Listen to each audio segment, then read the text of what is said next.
Deborah Owens, America's Wealth Coach, and it's time to get wealthy. You're going to learn exactly what you need to know and do to finally achieve the level of financial success you desire and you deserve. In the new work from home environment, how do you create a space that makes the right impression where you can also have peace and prosper? Well, our guest today is designer Nikki Klug, and she's going to be sharing with us how we can create a sacred space. But here are the three things you need to know about creating a sacred workspace.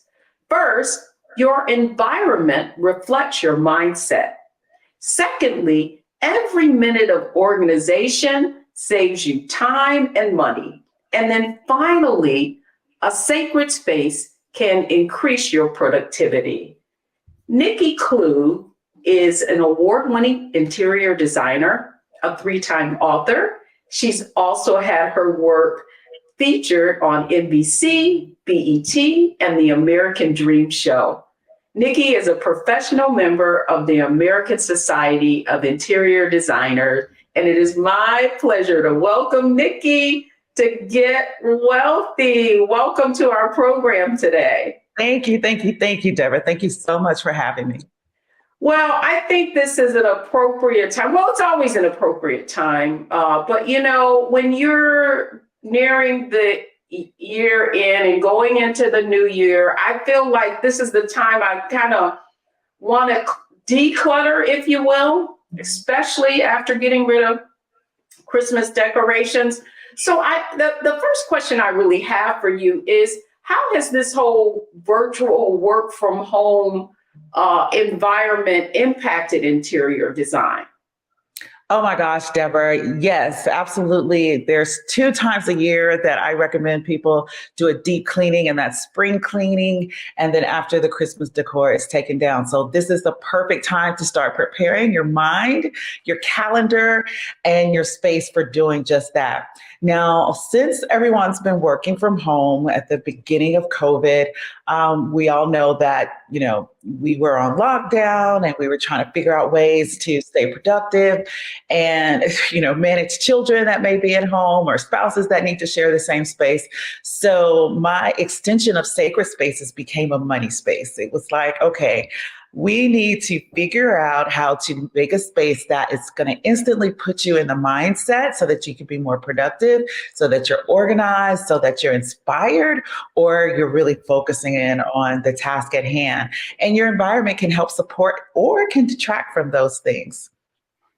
I love that, because I would say, I had never worked with a designer, Nikki, until I worked with you. And so what I hope we can do today is kind of share with our audience how your environment can really impact your overall state of mind and help you to become more effective and ultimately more successful. Right. So I want to start there. The framework for Get Wealthy that we use for success in all areas is mindset, strategy, and execution. So I want to begin there with mindset, because I really do feel like that particularly your environment is a reflection of your mindset. And I know that's something that you espouse. And so I want to talk to you just about why is this so important for people to understand? So I say, just like the books you read and the friends you surround yourself with, how you're surrounded in your environment absolutely has an effect on your mindset, your mood, your results. Because if you think about when you're getting ready for work in the morning, right? You're putting on your clothes, your makeup, you're doing your hair. You don't just get out of bed and go into the office. Now, I know some people were doing that during COVID and keeping their camera off, but on a general basis, right? We present ourselves, we prepare ourselves, and your space is the same way. Now, as we were starting to invite people into our homes because cameras needed to be on for engagement, then you start looking around, it's like, ooh, maybe I'm not so proud of what's showing behind me. Maybe I need to do some things to prepare my space so that I show up in a professional way, show up confidently. And so those things are outside working in. Now, inside working out, I recently visited a client in Los Angeles, California, and on my way out of the door, it just hit me. It caught me so raw. She's like, I don't know if I'm depressed, and so my space is showing up poorly, or if my space is showing up poorly and I'm depressed, but I'm so glad you're here to help me. And that was the first time someone actually used the word depressed in relationship to their home. Although I did know it, instinctually, and I've seen it. But it was so astute of her to actually use that word and call it out so that I knew that, I was the solution for her and that we were going to get in there and help her fix that situation. So yes, your space absolutely has a play on your mind and your mood. And there are some things that we can manipulate too. And I think that goes into strategy. So I'll let you continue. Oh, okay. Well, one of the questions that I wanted to ask you today really is sometimes we don't even realize that we could have a surrounding that is impacting, even if it's not cluttered or anything like that. But what are some elements that you might have in your home that you may not even be aware could be impacting your mindset? For example, is there certain lighting that you should have? Are there certain smells or something of that you need to be aware of so that you create a space like you so eloquently put where you can really thrive? Right. So yes, lighting and scent comes into play. We talk about designing to your senses. We all experience the world differently, and generally 2 of the 5 that we know of, there are actually 26 senses that the human body holds, but 5 that we know about and can all identify with, 2 of those are generally impacting you. That's how you experience the world. So there's touch, of course, there's smell, there's sight, there's the sense of hearing, right? And olfactory smell. So, and then the last one is taste, but we say that's more of your personal taste, your style. Designing. But yes, smells, absolutely. Aromatherapy, think about that, have an effect on you. So we like to bring in citrus for energy, peppermint as well. And then for restfulness and other spaces in your home, lavender or clary sage. There are different scents that evoke different energies and emotions. And so you can take those and bring in more of what you need in your workspace.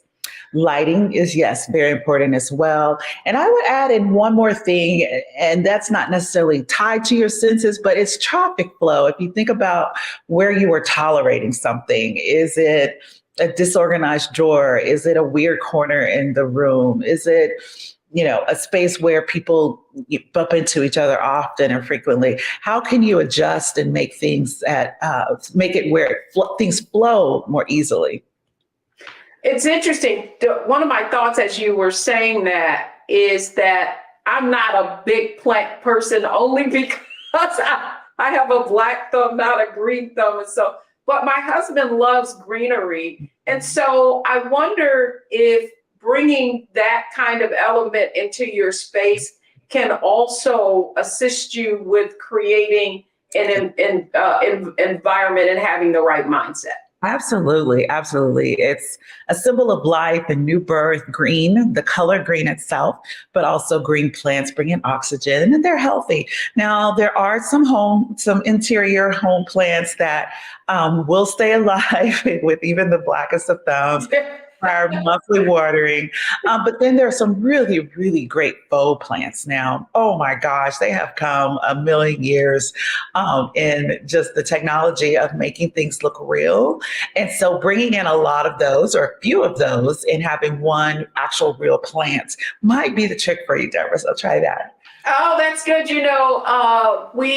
This was the first year we ever had an artificial tree. And I would say that I am kind of impressed with how far they've come from. I remember back in the day growing up, we put the little sticks and the branches in the tree trunk, but they have come a long, long way.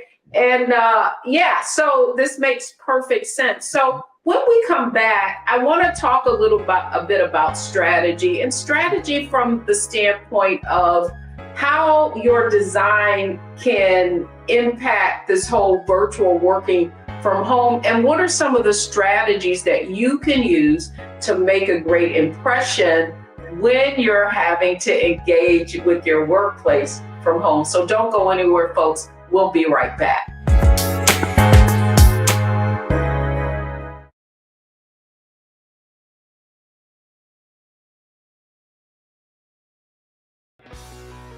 Let's be honest, as successful women, we're crushing it. Maxed out 401k and Roth IRA? Check. Aggressive savings and investments? Check. Yet, the freedom our success was supposed to buy can leave us stuck on the six-figure hamster wheel, watching retirement slip further down the road. There's another way. Get coaching courses and community at wealthyu.com.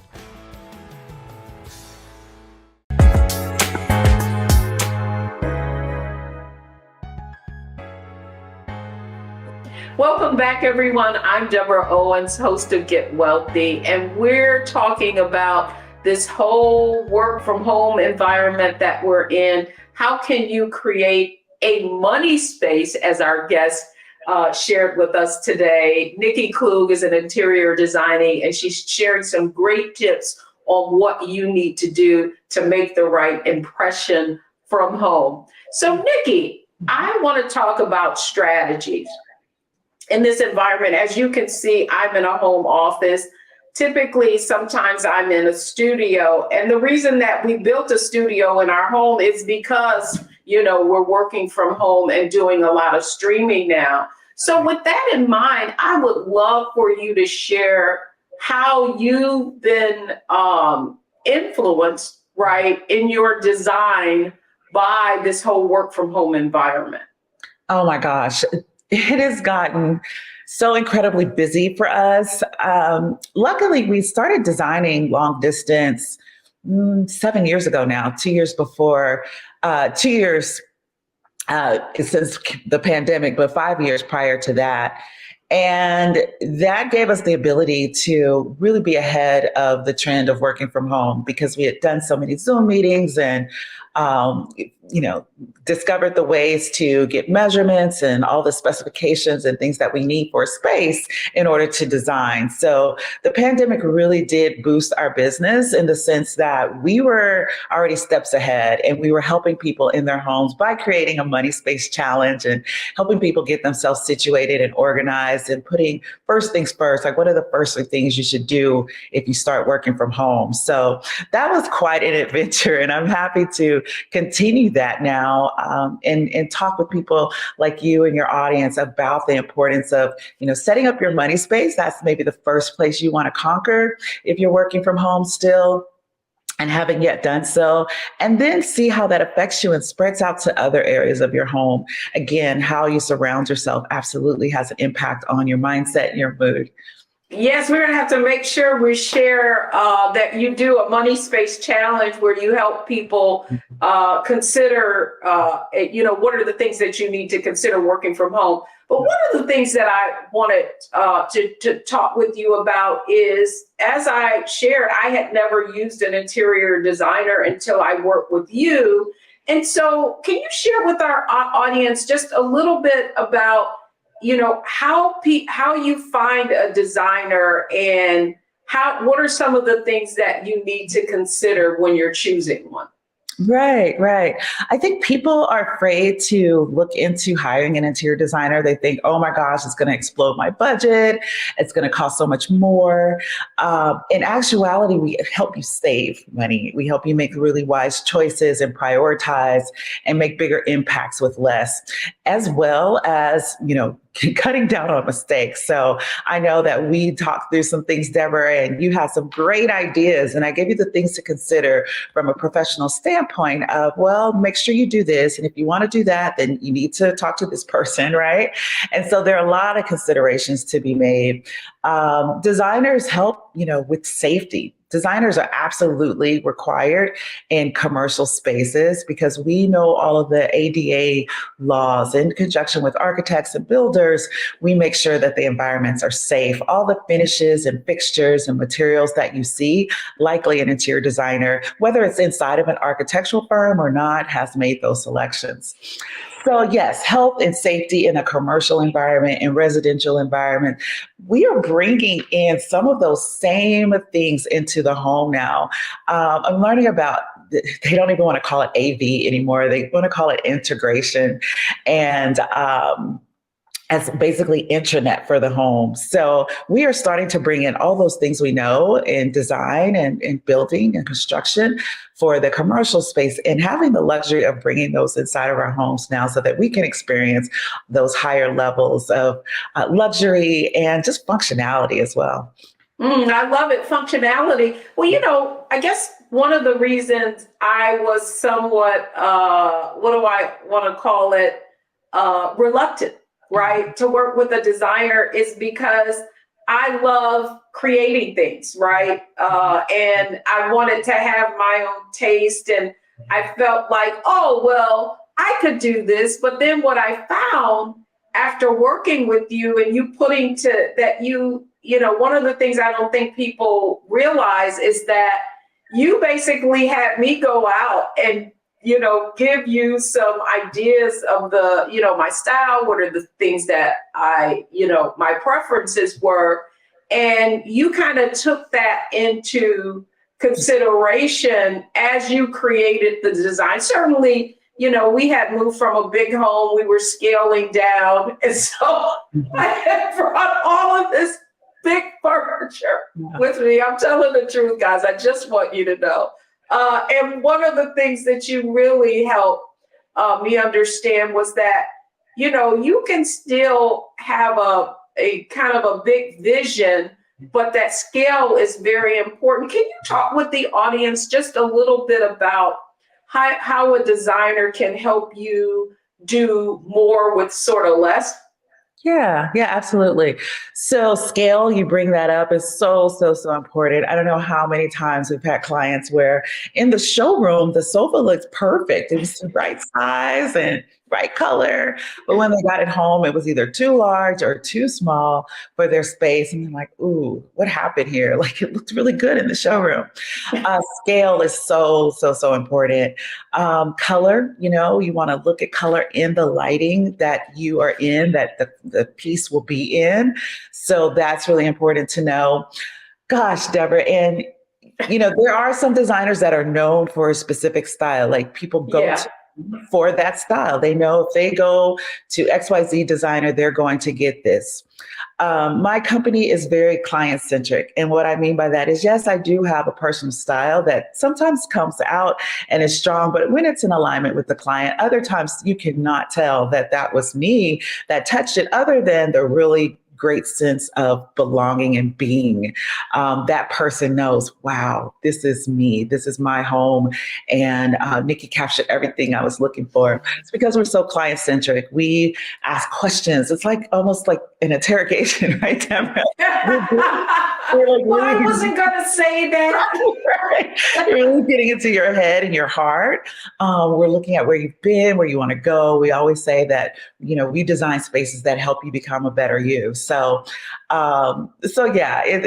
we're so passionate about it and understand that the impact of great design, how it, can elevate you. And sometimes if you're not attentive to it, it can really bring down. So we like to be that solution for people that are looking to be inspired by their space and reflect the success that they've created in their lives. Well, the other point that I wanted to make sure that our viewers get to understand is one of the other things that I appreciated is I had bought I had existing pieces that you said, oh, good choice, right? And that you were able to sort of incorporate in the design. So I think that people may have the impression that, I'm going to have to take everything that I have and start over, and that's going to be very expensive. Can you talk to us a little bit about how you consider integrating what people already have into your design? Yeah, especially if it's a newer purchase. I mean, that reflects who you are right now. Now, if it's something from, 20 years ago, from college, from first getting married, it's not using who you are any longer, right? But if there are heirloom pieces from, say, grandmother or, great aunt, those, we find a way to work those in, because it's not about having everything brand new and everything, in a particular style. Really, our lives are integrated with who we are when we're at work, when we're with our children, when we're with our spouse. So I feel like the home should be the same way, right? It reflects many different sides of you, and the past, the present, and like I said, looking into the future. So can you give us an example? I would love for you, certainly, we're going to make sure that we incorporate some of your designs into this segment. I would love is there a favorite design that you recently,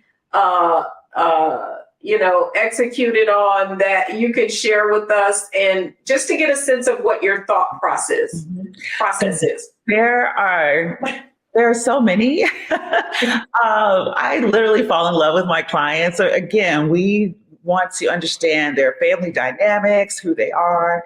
We really go in deeper with clients than I would imagine if, ever starting this profession. We say we're often marriage therapists when we have husbands and wives that with competing interests or visions. So gosh, so many homes that we've been in that I just love the results that we've created. I'm currently in my own home renovation, relocating to Omaha, Nebraska. And from here, I get a clear vision of our kitchen, and it's a really sexy, swanky kitchen. That's my newest favorite. Okay. Gosh, it's well, talk to us about that for a moment. Like, it wasn't new construction. Was it new construction, or was it an existing home? And if it is an older home, right? If it is an older home, how do you approach that? Yeah. So this home was built in 1994, which is also the year we got married. So I thought that was kismet.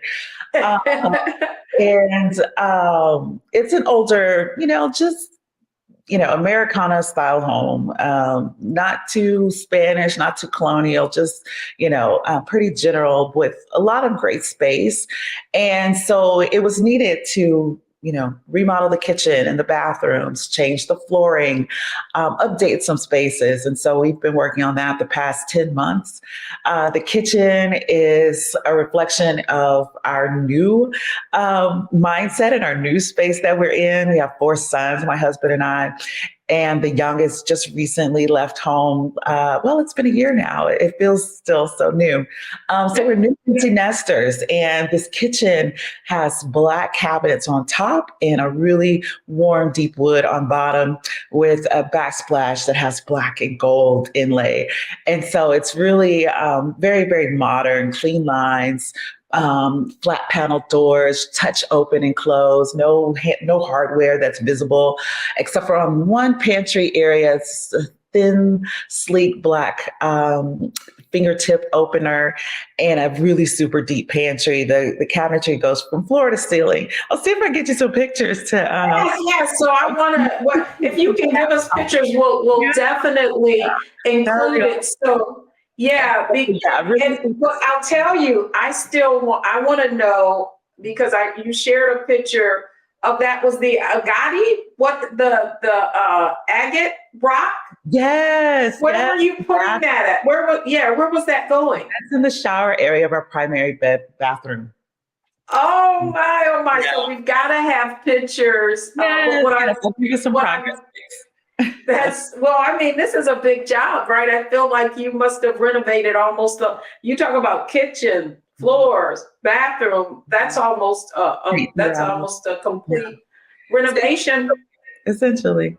Yeah. So when we come back, though, I want to talk about execution. So you have been hearing how Nikki Klug Interior Design really approaches design. And if you haven't ever worked with a designer that perhaps you were like me, that's really what we want to share with you today. So when we come back, it's all about execution.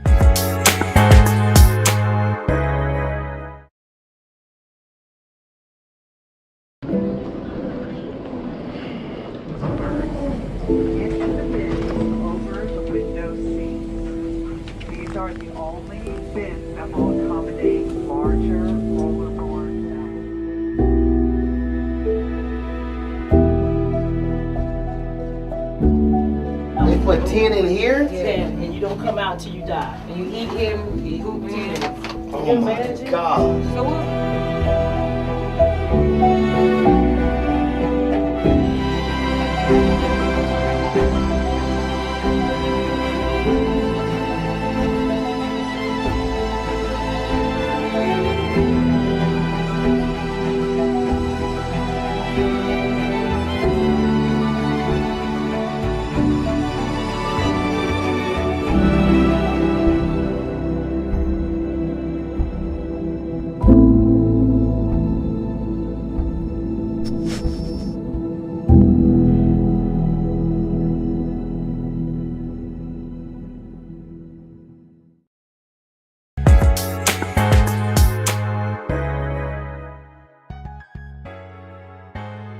Welcome back, everyone. I'm Deborah Owens. You're watching Get Wealthy. And with all of us working from home and wanting to have a life that, a visual representation that we're bringing people into our homes, joining me today is Nikki Klug. She is the owner and founder of Nikki Klug Interior Design. And we're talking about how you make a great impression in this virtual environment that we're all living in. Nikki, I wanted to thank you so much. I can't wait to see how much progress you've made in your own home, how timely.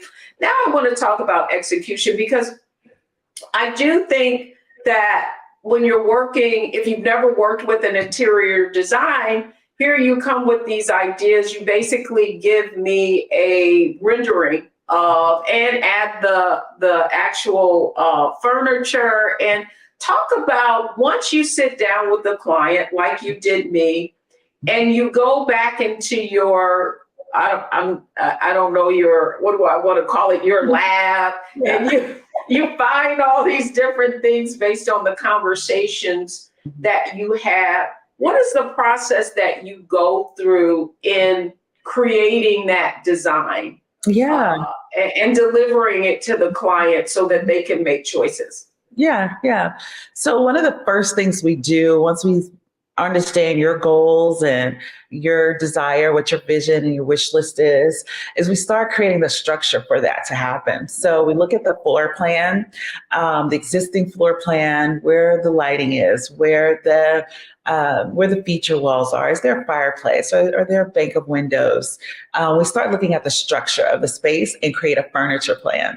So we lay out, furniture according to how many guests do you entertain? What's your family structure like? Do you have pets? We think about all the different ways that the space could be used in a functional way, and we get that on paper. From there, we see, okay, these are the pieces we need to buy. Maybe we have a couple of different choices, and we build out a budget. Okay, what is it going to take to bring this all to life? Not only the furniture, but also the layers, the draperies, the lighting, any special wall treatments. We look at, like, what's the potential of this space? How are we going to get this over the finish line to this client's wish list and make it an extreme transformation, the one that they're looking for.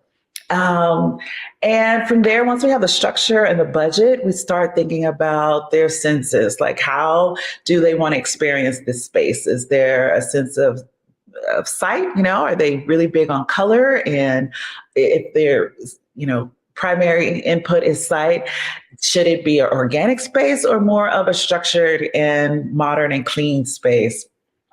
Usually we're about 80% of people are visual, of course, and you obviously think of that when you think of interior design. But then we started thinking about, is it touch? Is it texture? What type of fabrics are we going to need for the sofa or the chair or the rug? Like, what are the tactile places that we get to play with? And of course, there's the lighting and the sound. We look at those layers, and that informs us of where and what we're shopping for. And then finally, the style, the taste. What company, what of our vendor partners are going to best play with their budget and their style and taste and bring this all home for us. So lots of different steps in there. Showing the client our design concept for approval before we go all the way in to the final details of drapery hardware and finials and accessories and art. We do, nuts to soup to nuts with our clients, the whole thing, if that's what they so desire. Or sometimes it's a consultation where we give them all of our great ideas and let them execute it on their own.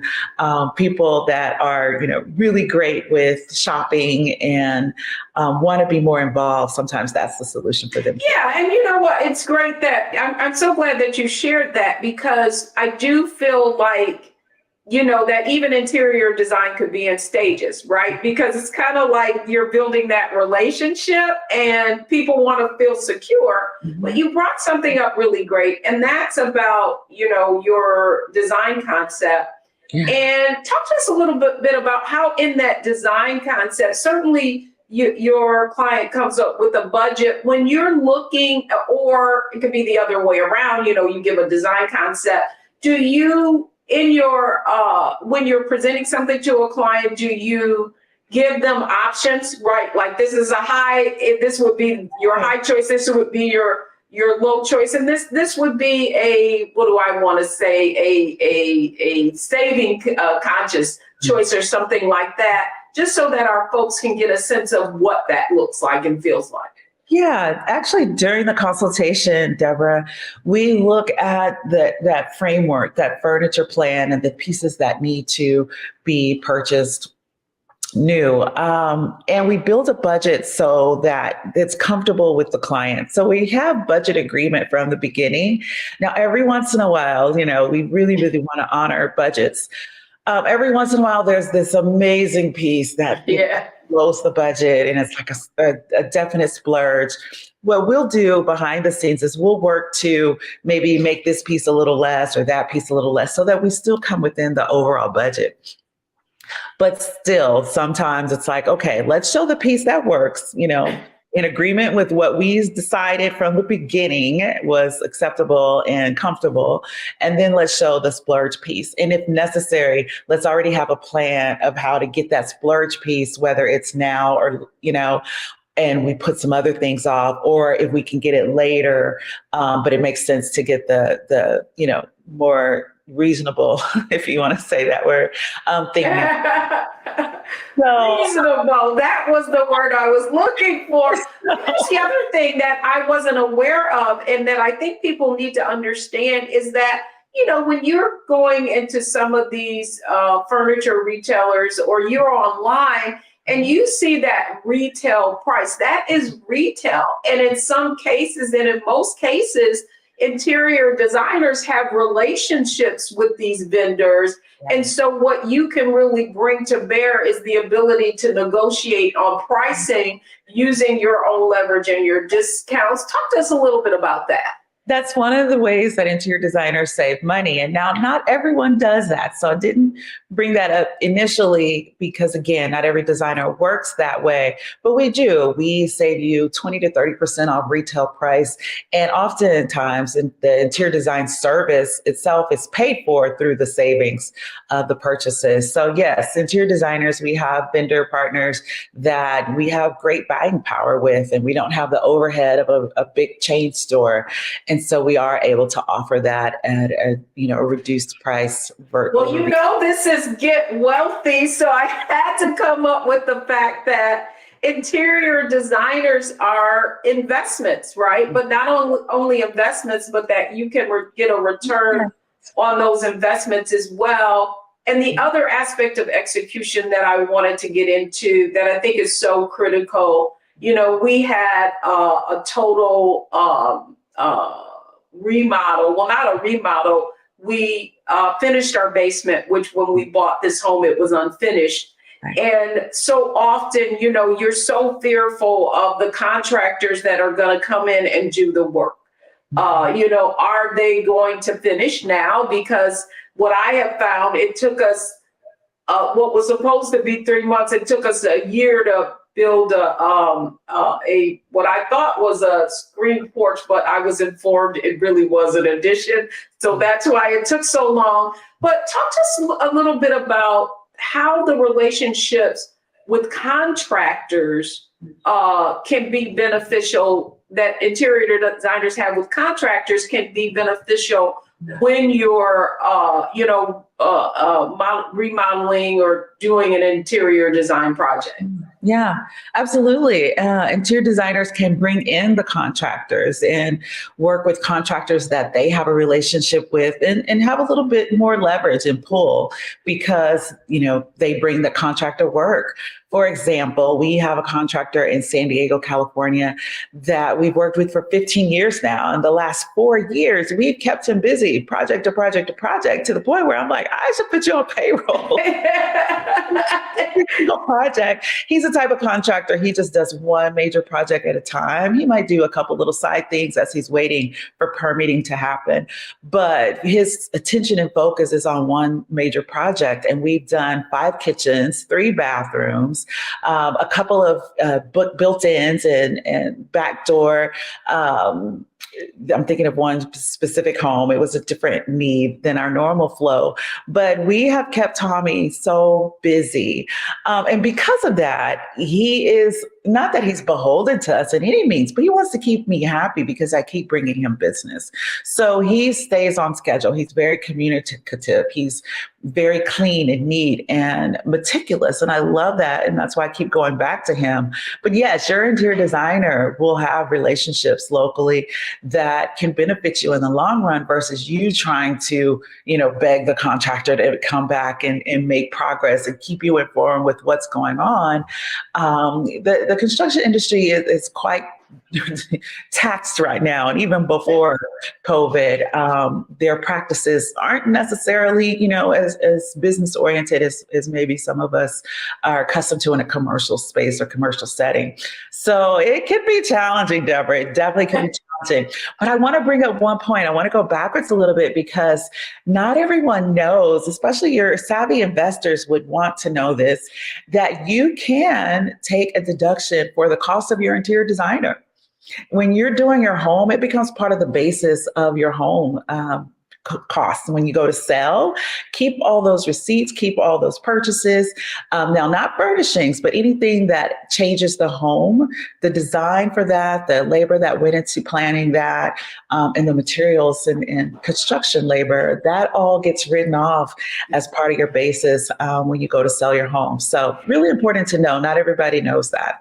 Absolutely. And also, I get all excited because we're talking about investment and return on investment. But also, one of the things that you should know is that the two major areas of your home, when you upgrade them, that increase the value of your home are what Nikki just said she's doing in her home, and they are kitchens and bathrooms. So I believe, I'm so glad you brought that up because I believe that, I was just speaking with a coaching client and we were talking about ways that she can create, I call it sweat your assets, right?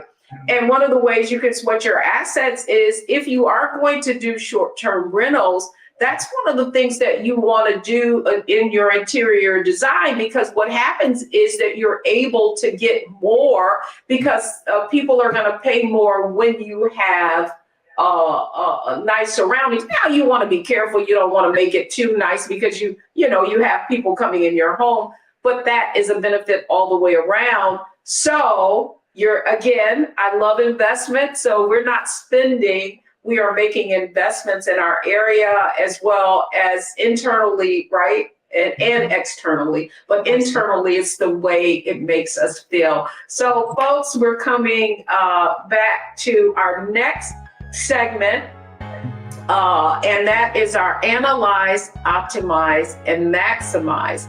And one of our whole focus for this segment was working from home. And so when we come back, that's exactly what I'm going to have Nikki share with you, exactly what you need to do to add that to your environment.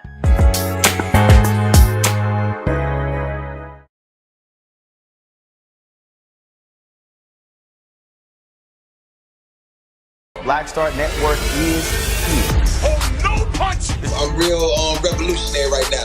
Thank you for being the voice of Black America. All momentum we have now, we have to keep this going. The video looks phenomenal. See, there's a difference between Black Star Network and Black-owned media and something like CNN. You can't be Black-owned media and be scared. It's time to be smart. Bring your eyeballs home. You dig?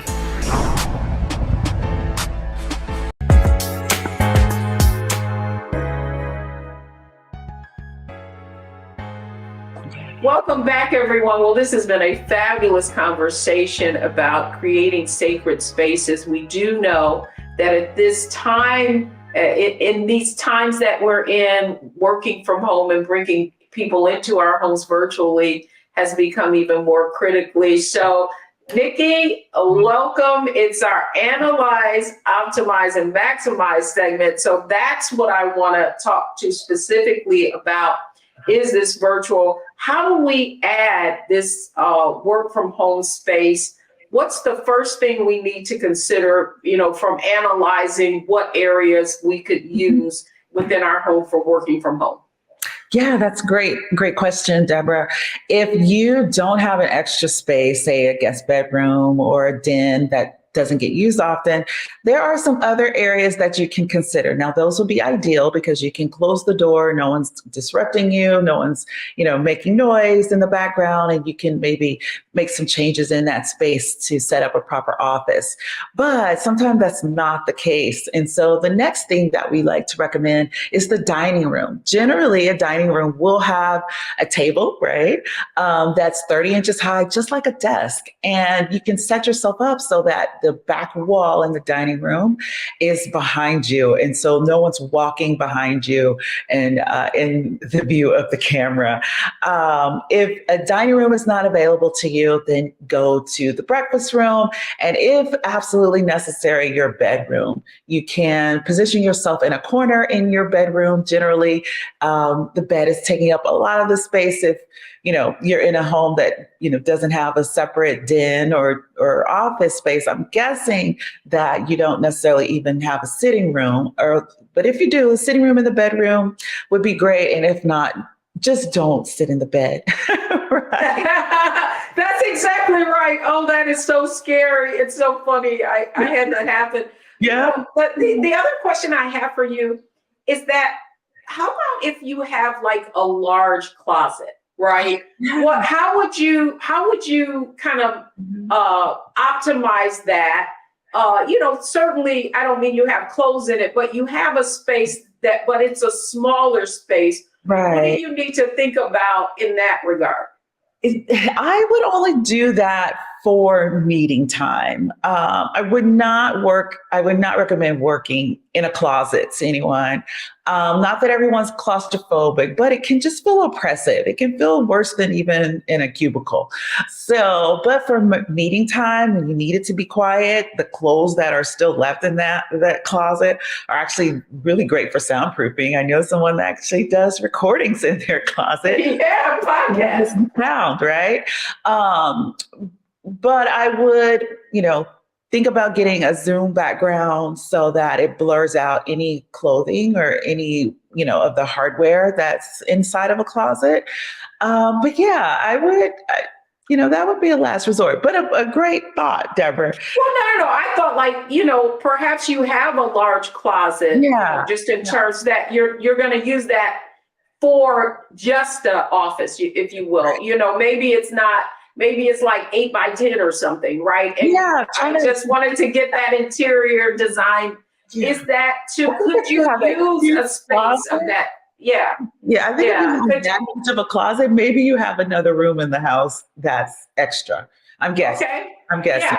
Yeah, but in looking at some of these homes, some of the closets now are as big as bedrooms, right? Yeah. So I was just thinking, so lastly, just in terms of optimizing, I do know that we're working from home. Certainly we can set up, virtual workspaces in different rooms, but what suggestions do you have for now that we're working from home?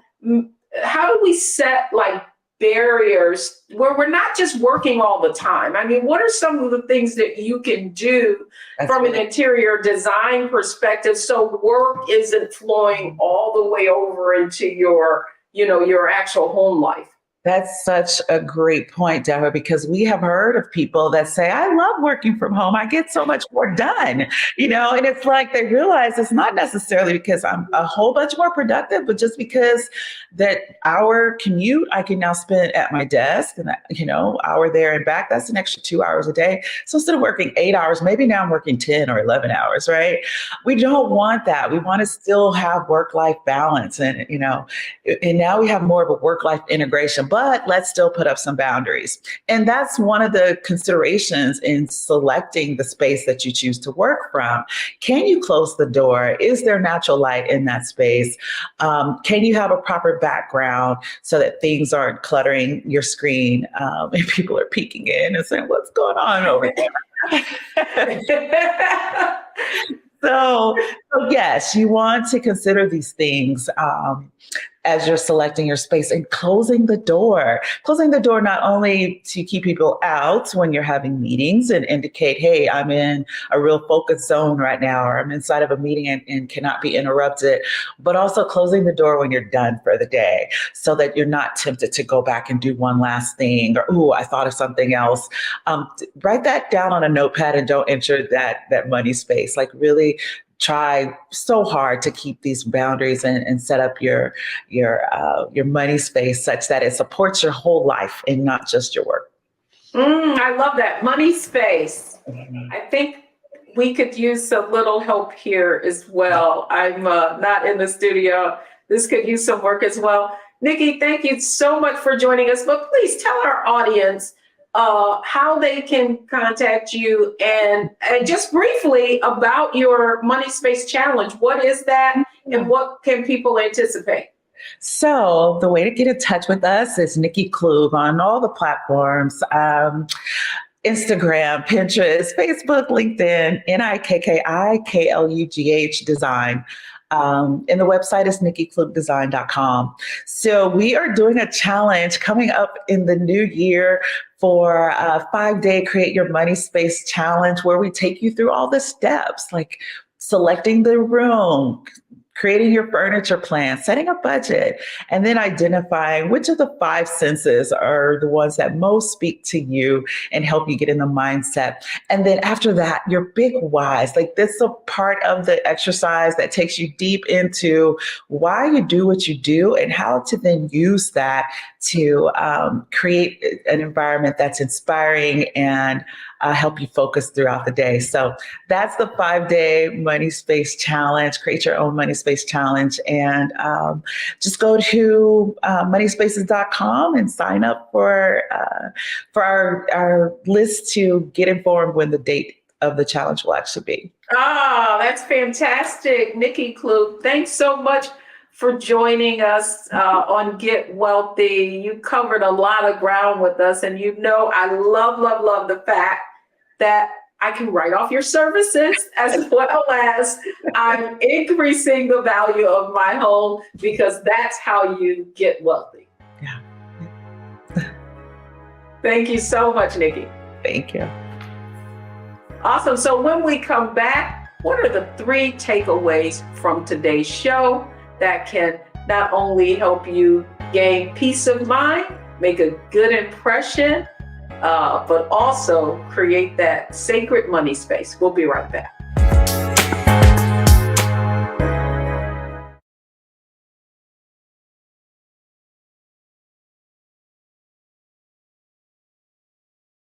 When you talk about blackness and what happens in black culture, we're about covering these things that matter to us, speaking to our issues and concerns. This is a genuine people-powered movement. There's a lot of stuff that we're not getting. You get it, and you spread the word. We wish to plead our own cause. Too long have others spoken for us. We cannot tell our own story if we can't pay for it. This is about covering us. Invest in black-owned media. Your dollars matter. We don't have to keep asking them to cover our stuff. So please support us in what we do, folks. We want to hit 2,000 people, $50 this month, raise $100,000. We're behind 100,000, so we want to hit that. Y'all money makes this possible. Checks and money orders go to P.O. Box 57196, Washington, D.C. 20037-0196. The Cash App is $RM Unfiltered. PayPal is R Martin Unfiltered. Venmo is RM Unfiltered. Zelle is roland@rolandsmartin.com.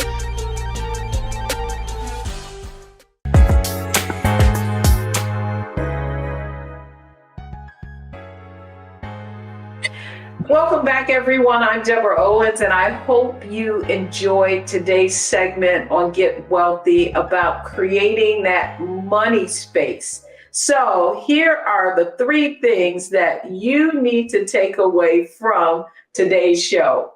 First, a cluttered space could mean a cluttered mind. And secondly, we shape our homes, and our homes also shape us.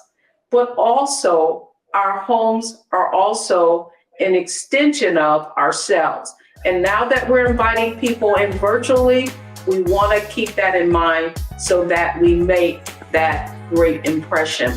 That's going to do it for us on Get Wealthy. Thanks so much for joining us only on Black Star Network.